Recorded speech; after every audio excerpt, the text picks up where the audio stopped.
안녕하세요. 안녕하세요. 먼저 지난주에 배웠던 내용에 대해서 주간 테스트 일찍 오셔서 다 하셨죠? 질문 있으면 뭐 몇 개 한두 개 받고 진동하겠습니다.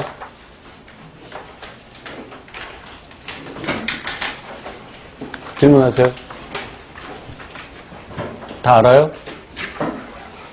공부를 열심히 하셨군요. 질문 없으면 혹시 질문하는 것이 부끄러운 사람도 있을 수 있어요.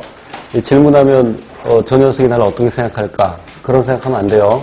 그래서 혹시 이 여러 명 있는 데서 질문하는 것이 조금 그러하면 쉬는 시간을 위해서 질문하셔도 좋습니다. 질문 없으면 오늘 진도 바로 들어갈게요. 67쪽입니다.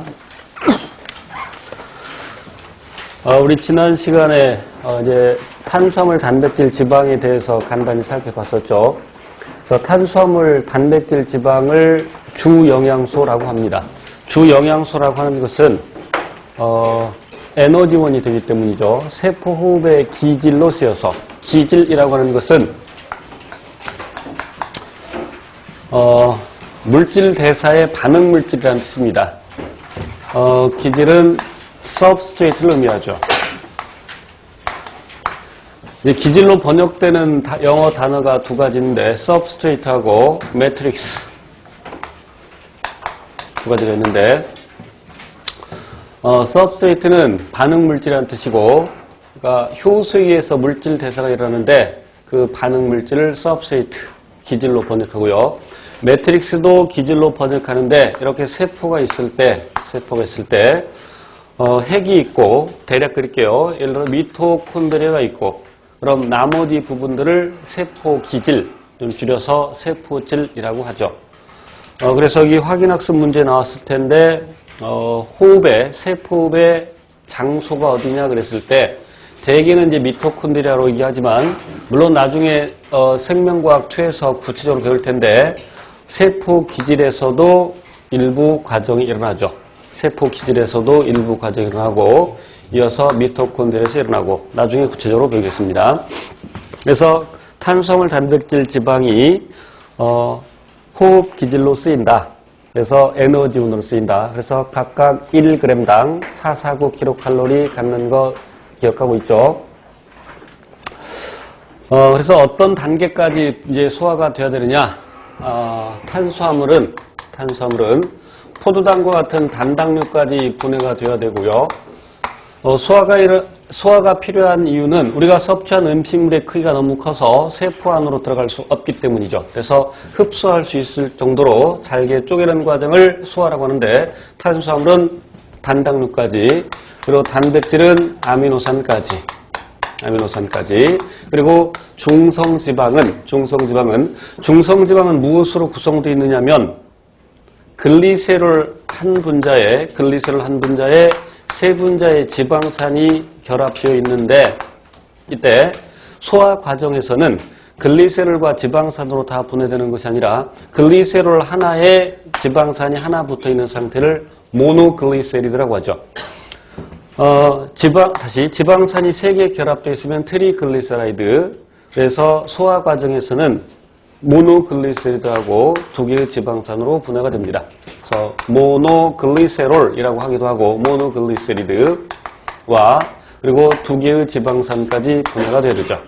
그래서 이런 형태, 그러니까 단당류, 아미노산, 그리고 모노글리세리드, 지방산 형태로 흡수가 가능합니다. 우리가 음식물을 섭취했을 때 음식물이 이동하는 그 경로를 우리는 소화관이라고 하는데, 다 아시겠지만 소화관은 입에서부터 항문까지, 입, 식도, 위, 소장, 그리고 대장, 항문까지를 소화관이라고 합니다. 항문은 소화기관이에요? 배설기관이에요? 소화기관이죠. 일상생활에서는 똥 싸고 오줌 싸는 것을 배설이라고 하나, 생물학에서는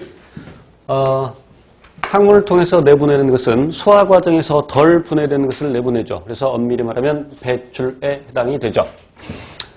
그리고 이 소화관에서 소화 효소가 분비되지 않는 곳이 있는데, 식도에서, 그리고 대장에서는 당연히 항문에서도 소화효소가 분비되지 않겠죠. 항문에서 소화효소가 분비되면 곤란한 일이 벌어질 수 있죠. 그리고 이제 소화를 크게 기계적 소화와 화학적 소화로 나눌 수 있는데 이거 한 것 같은데 했죠? 그래서 기계적 소화는 물리적인 변화이다. 그래서 저작운동, 그리고 연동운동, 혼합운동 이렇게 세 가지가 있고 이 저작운동의 의의가 뭐냐면 저작운동은 표면적 증가죠. 표면적을 증가시켜서 소화 효소의 작용 면적을 증가시키는 데 있죠. 설명했나? 누구는 했다 그러고? 지난주는 안 했다고?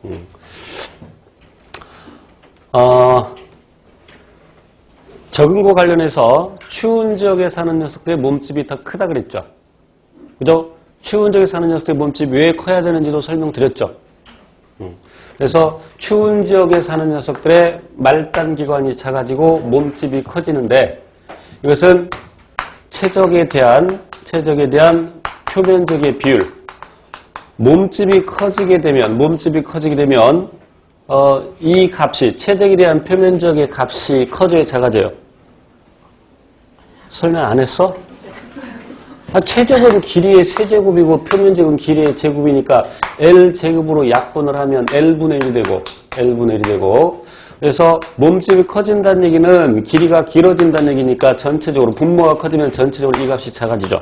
그래서 단위 체적당 그러니까 단위 부피당 표면적을 작게 해서 열을 적게 빼앗기려고 하는 것을 배웠죠. 이것과 관련이 있는데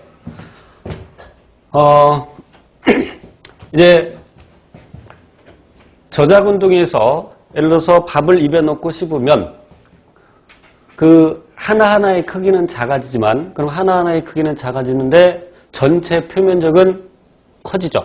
전체 표면적은 커진다. 그러니까 크기가 작아지면 전체 크기가 작아지면 이 값은 커지게 되죠. 아까랑 반대니까. 그죠? 크기가 작아지면 분모가 작아지니까 전체적으로 커진다 이 말이야. 그래서 소화효소의 작용 면적을 증대시키는 데 있다. 요 저작운동의 의미가 출제된 적이 한 번 있죠. 그리고 성능이 아주 좋은 믹서기로 밥알을 간다 해도 여전히 녹말이죠. 밥알에 주로 녹말이 들어있는데 그 녹말을 성능이 좋은 아주 좋은 믹서기로 밥알을 갈아도 여전히 녹말. 그래서 흡수할 수가 없다. 그래서 흡수할 수 있게끔 더 분해하려면 화학적 변화가 일어나야 된다. 소화효소에 의해서 화학적인 소화가 일어나야 된다. 그런데 효소의 주성분은 단백질이고 그 효소가 물질 대사를 도와주는데 예를 들어서 세포